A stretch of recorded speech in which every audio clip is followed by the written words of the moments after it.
Now let's make sure the cables are tensioned correctly. First, grab the cables between your thumb and index finger and attempt to pinch the cables. You should not be able to make the cables touch. This is a minimum amount of tension. And then we want to make sure the tension is equal from cable to cable.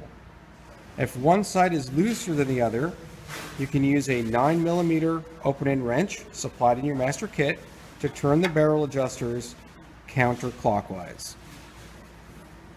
Once again, compare the tension on each cable and then make sure both cables do not touch.